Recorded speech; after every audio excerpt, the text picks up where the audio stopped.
Hi, everyone. I'm Eli Stokels in Washington, and welcome into our, I guess, virtual newsroom as it exists now. We've been talking for the last 96 hours or so, ever since President Trump's tweet that he has COVID, about all kinds of story ideas and chasing this story and not getting a whole lot of sleep. And somehow I've convinced three of our best reporters to hang around and give you an idea of what our discussions and our news meetings are actually like. With us today, Chris McGarrian, a White House reporter like myself based in Washington. And out in LA, Tyrone Beeson and Seema Mehta, two of our national politics reporters. Guys, welcome. Thanks for joining. Thank you. Hey, Eli. Thank you. Everyone feeling good and rested and robust? So I tested negative this morning, so I feel very good.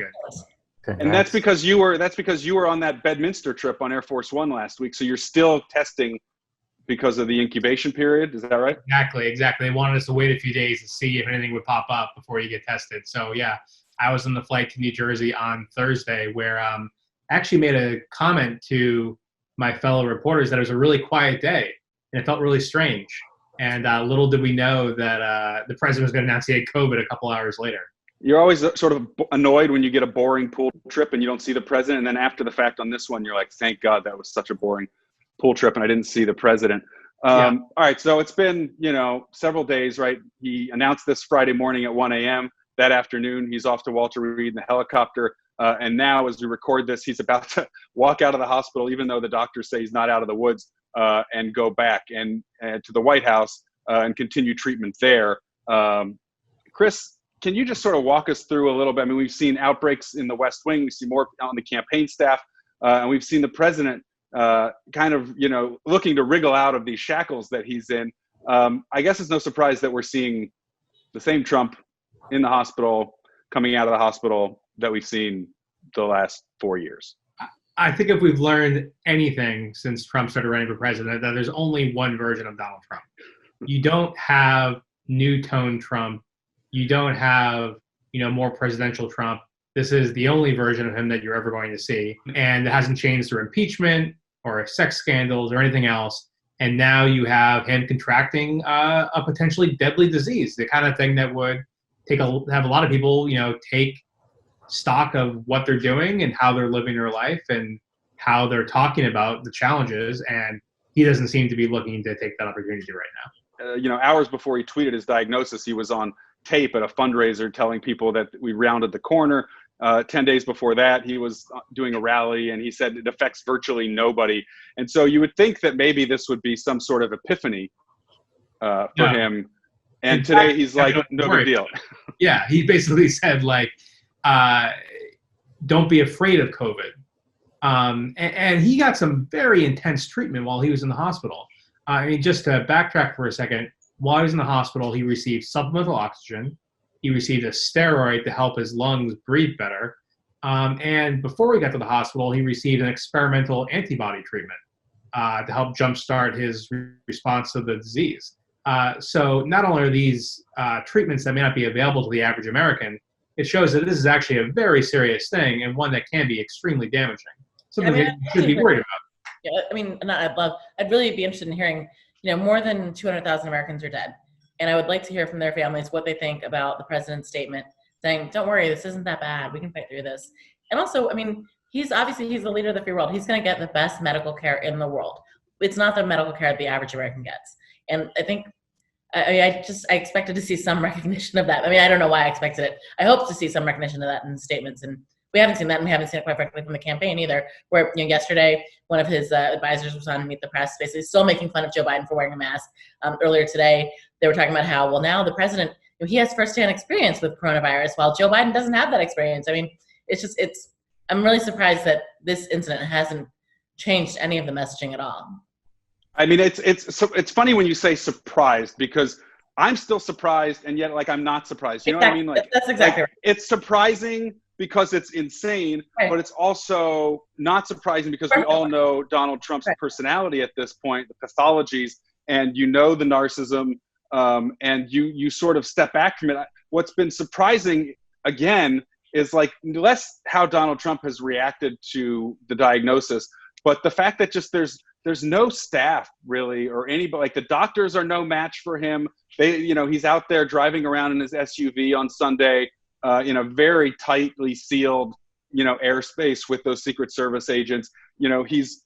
He's doing all these things. He's recording videos. I mean, he said in the video, I think Sunday, that he's gone to school and now he really understands COVID, right? It's like a crazy thing that any other politician, if they said 30 days from the election, after 6 months of a pandemic, that now they get something, they get a virus that's killed 200,000 Americans, like they would have an advisor that would be like, we should record that again without that line. But here it just second take on that. Yeah, second take. Yeah, it just goes forward. There's no one, and now he's being let out, even though the doctors say, well, he's not really out of the woods yet. But I mean, it's crazy. Tyrone, you've been reporting, I know, on a lot of the sort of responses to Trump, and we've seen some polling over the weekend that, rather than this being something that people are sympathizing with the president for, they kind of, they don't have a whole lot of sympathy for him, given how he's handled the virus from the get-go, right?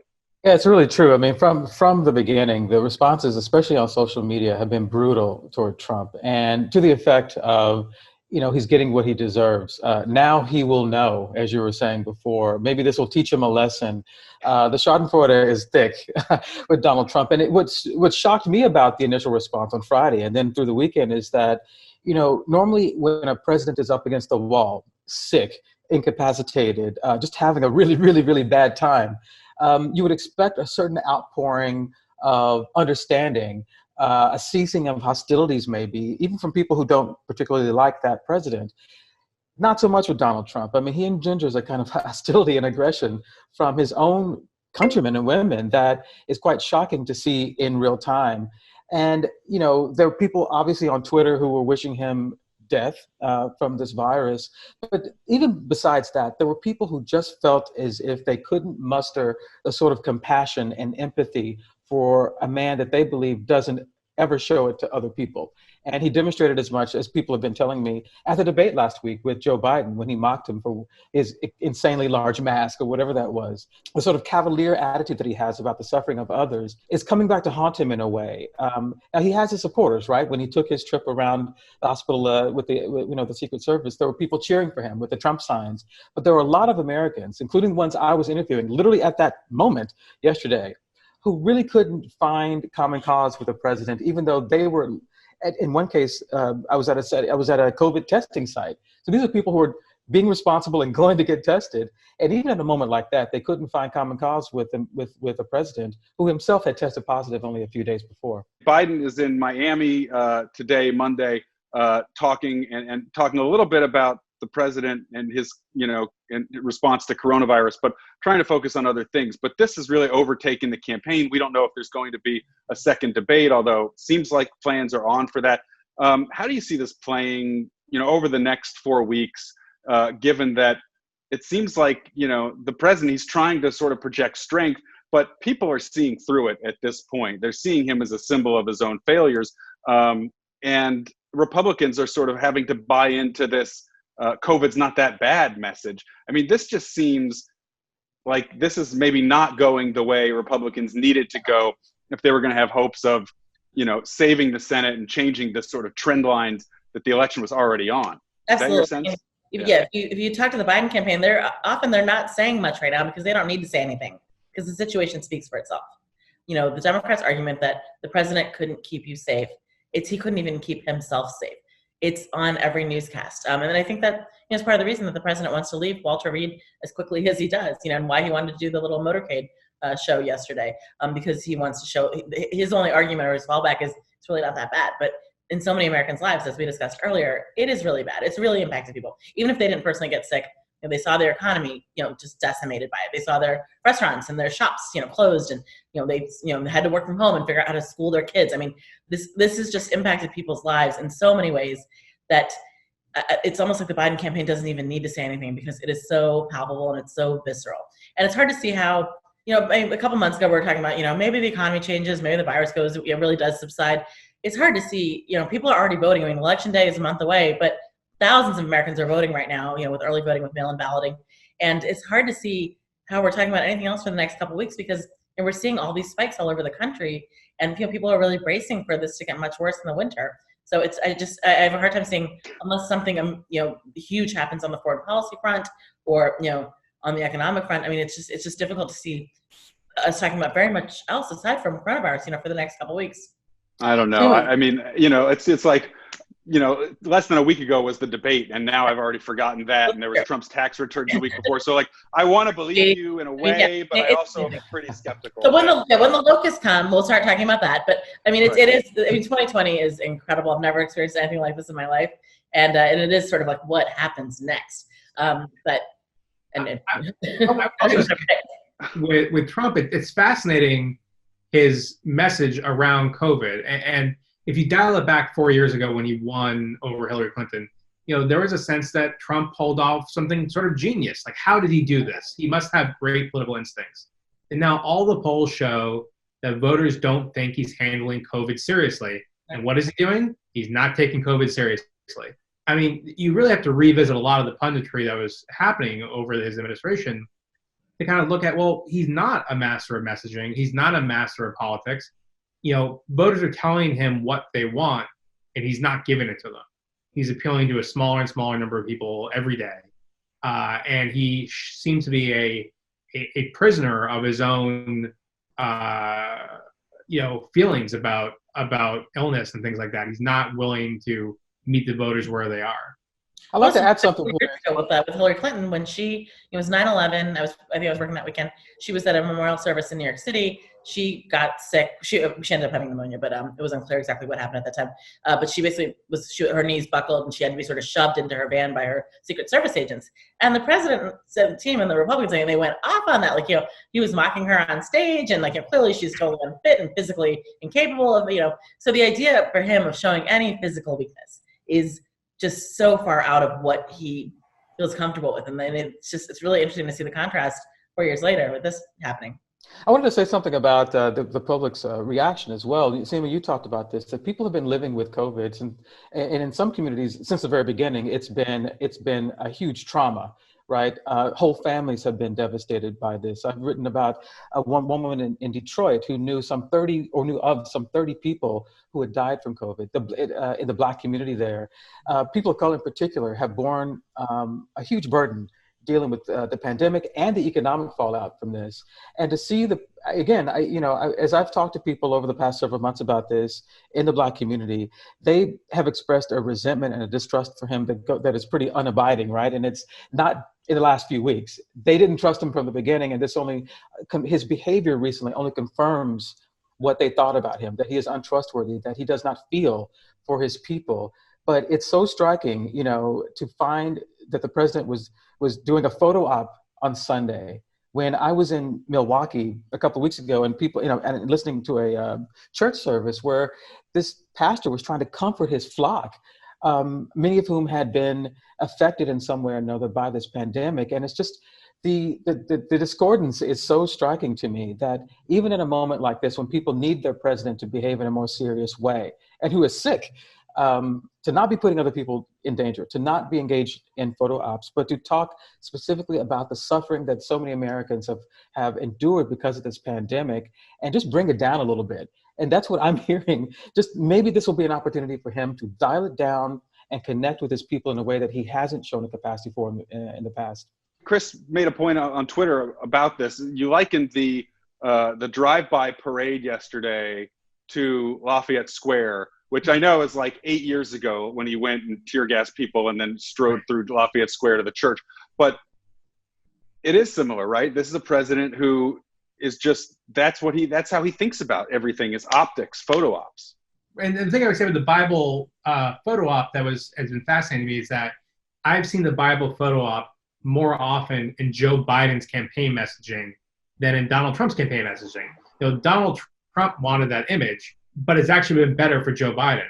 So now, once again, speaking of his messaging, madness, he's created a better image for his opponents than for himself. He's gone out and done this thing, which, is by any medical expert's definition, reckless. And, putting potentially more people at risk and encouraging other people to be at risk by doing this. It just shows that, he has his image in his mind that he's trying to hit, but it's not at all what other people are looking for or how other people are viewing it. The holding of the Bible, You know, I speak to people of faith all the time in the course of doing this job who do not like Donald Trump and or the way that he represents Christianity. African Americans are quite, you know, in the communities that I visit are quite Christian and are as God-fearing as any of the people who might support Donald Trump. And they believe that he goes against everything that is taught in that book. So this to me is a moment for Americans to reflect on not just who Donald Trump is, but what I'm hearing is people reflecting on what America is and what's in the character of this country and what's in their own, and how we can all sort of come together and bring the best of us. But it's so hard to do that when you have this sort of negative example, the narcissism, the me first attitude from a man who used a Bible to decry protest, you know, for racial justice. I mean, again, it's just, these things don't sort of add up, but people are really trying to grapple with that, I think, in their own lives. In the last couple of days, I went back and I called up some of the voters I'd met in battleground states, particularly Michigan, and to talk, to just talk to them about how they're feeling about the president's diagnosis and how he's handling it. And the thing that struck me is people on both sides, people who are voting for Joe Biden and people who are loyal Trump supporters, were basically like, I just kind of hope he learns from this. And I think that's because people are sort of, this goes to what Tyrone was talking about, we, at times of trauma, like we look to our leaders, we look to our presidents, to guide us, to provide us some comfort. And it goes across party lines. You think of George W. Bush after 9/11, you think of Barack Obama, the shooting in Charleston, the church.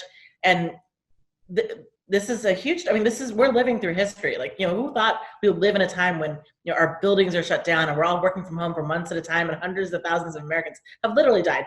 And there hasn't been that moment of leadership, that moment of, just bringing us together, like the idea of like sort of Queen Elizabeth, in World War II, like going through like the bombed out areas, just providing some solidarity. It's just been lacking, and I feel like when talking to voters, and this is voters on both sides of the aisle, that is something that comes through. This is actually one that Jim Mattis said when he spoke out for the first time, and he wrote something in the Atlantic. He said, I'm paraphrasing here, but Trump is the first president I could think of to not try to bring people together, and we must, as Americans, unite without him. We must basically, circumvent him. And, that's an interesting sentiment, but it's really hard to do. I mean, he occupies such incredible space in everybody's brains right now on both sides of the aisle, both people who love him, people who hate him. It's a roadblock for a lot of people.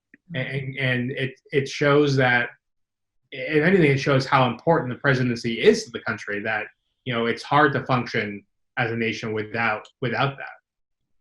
Well, and just to all of this, so there's a new poll from CNN that I'm looking at right now.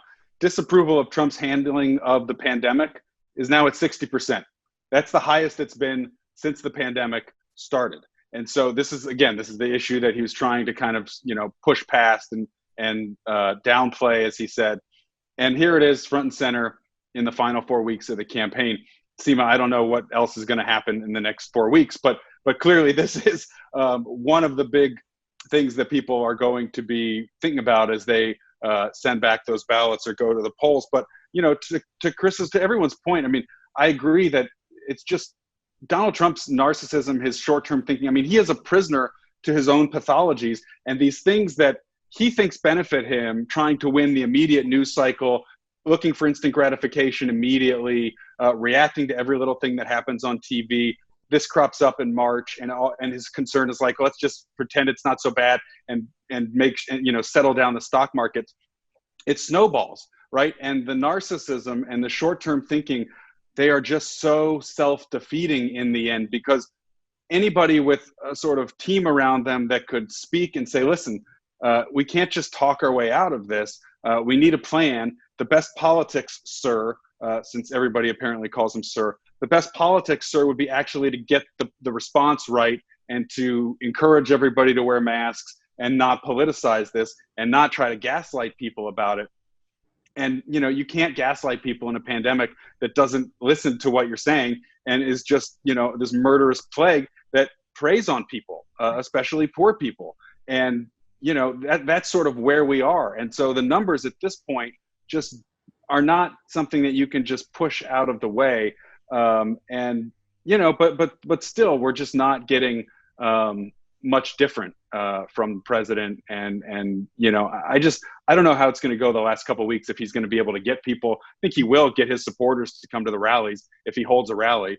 I do wonder what this means in spite of all this. But initially when the virus happened, I mean, a lot of the outbreaks were in blue states, from California, New York, New Jersey, and people, the president and the administration they kind of brushed it off as like, oh, it's the blue states, and they didn't take it as seriously until it started hitting the red states: Florida, Texas, Arizona, which is less red, but that's right for another video.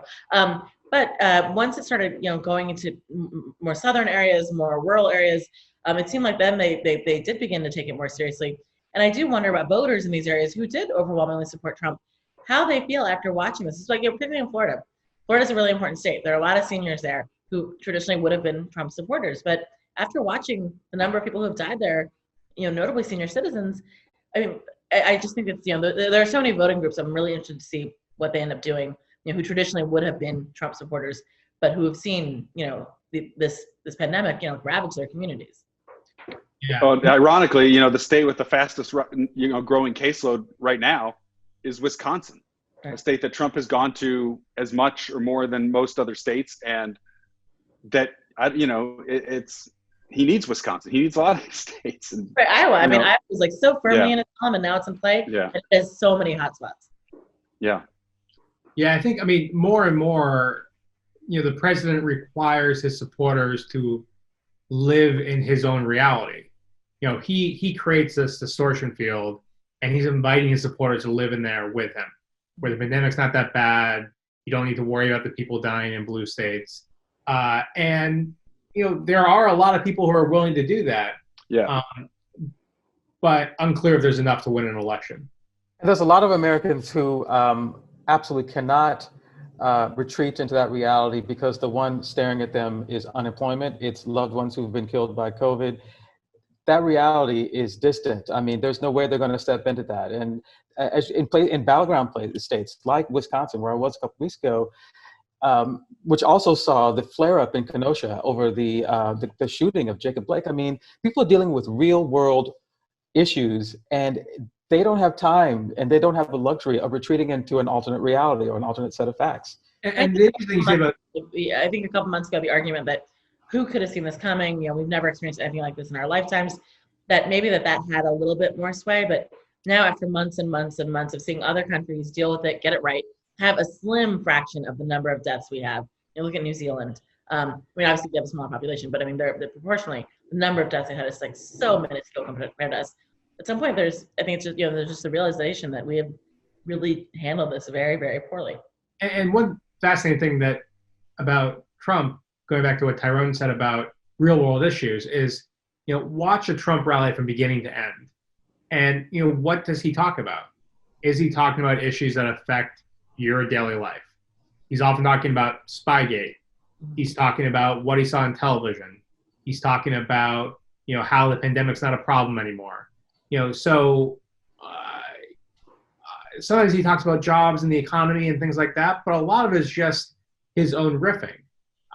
So the connection between, him and people's daily issues is being strained.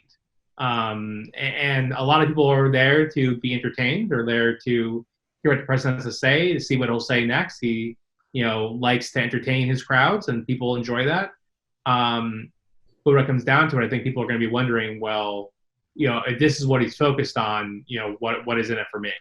And even when he talks about the economy, he talks about the stock market and people's 401ks. Most Americans are not invested in the stock market. So it's, how do you measure the economy? Do you look at Wall Street? Do you look at Main Street? And he doesn't talk about Main Street as much as he talks about Wall Street. Yeah. He's relying on the fact that his enemies are his supporters' enemies.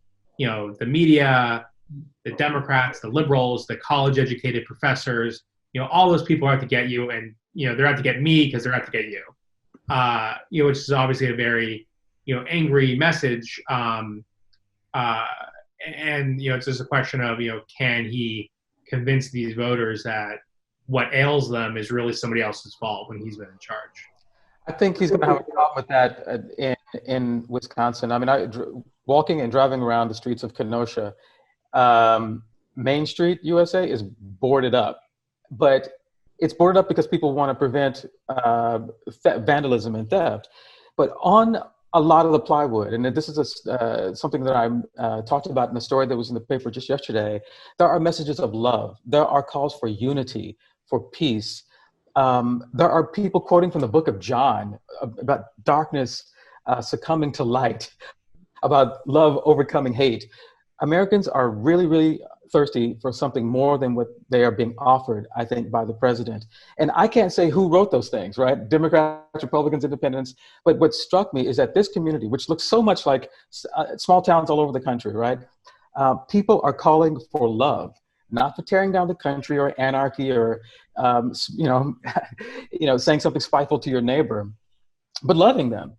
And that was really powerful. It's so powerful that I wrote a whole piece about it. But there is something happening in the country as a result of the pandemic and the protests and the uncertainty and just the kind of the weird leadership coming from the White House, that people are craving something more. And I don't know that in a few weeks we're going to have a president have the kind of epiphany that maybe people want him to have, so that he responds to that.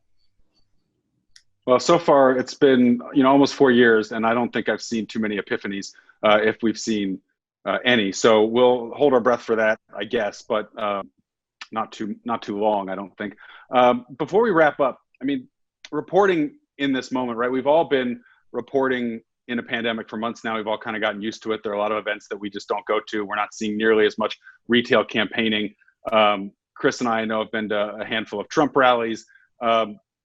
Chris, in terms of your perspective and the White, it's hard we're covering this, and now there's an outbreak in the White House. We have to report on it, but it affects us also. What's it been like being there, getting the COVID tests? Can you just, before we wrap up, give me kind of a sense of how you're feeling and how it feels, walking into that lower press area and getting the COVID test?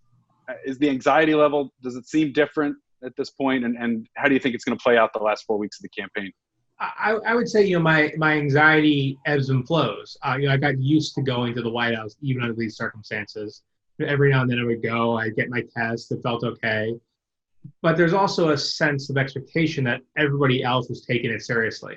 Other people are getting tested, other people are being safe. When we go out and do these things, there's sort of an unspoken bond. I'm doing this, and I expect that you're going to do it too. And that bond has been broken. The bond has been broken because people knew there was an infection and they didn't tell people. The White House knew that the president was exposed to Hope X before the president stepped on the plane to go to New Jersey. I got on the plane. I wasn't near the president, but he dragged a lot of people on the plane with him, knowing that he'd been exposed to somebody who had COVID.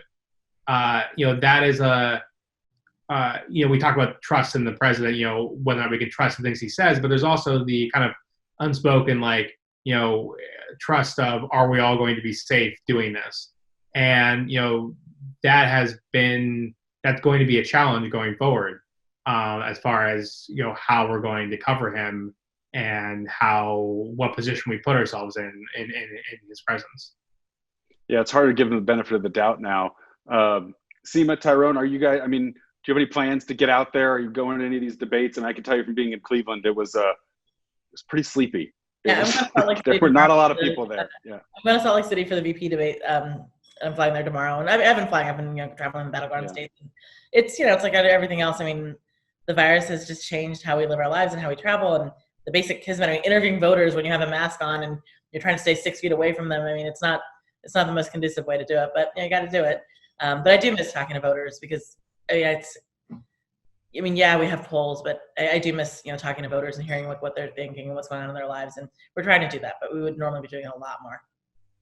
Yeah, I was expecting to do a lot more too. I'd love to do a road trip or something that would get me out and just talking to regular people ahead of the election as well. But it's a risk, and and I have to say, I have to take my hat off to all of you because you're doing such amazing work and getting out there during a pandemic to give our audiences these stories. But it'd be great to be able to do that in a much more intimate way and not have to wear a mask and stand so far apart. It really makes covering the election, where matters of heart and soul, not just politics, are front and center, to be able to do that in a more unencumbered way. One thing I worry about, after 2016, so many people didn't see it coming and made a sort of resolution to go out and talk to more people and really get a better sense of things. And we just can't do that now. And so we have a lot of polls, and this race seems like it's pretty clear where it stands at this point.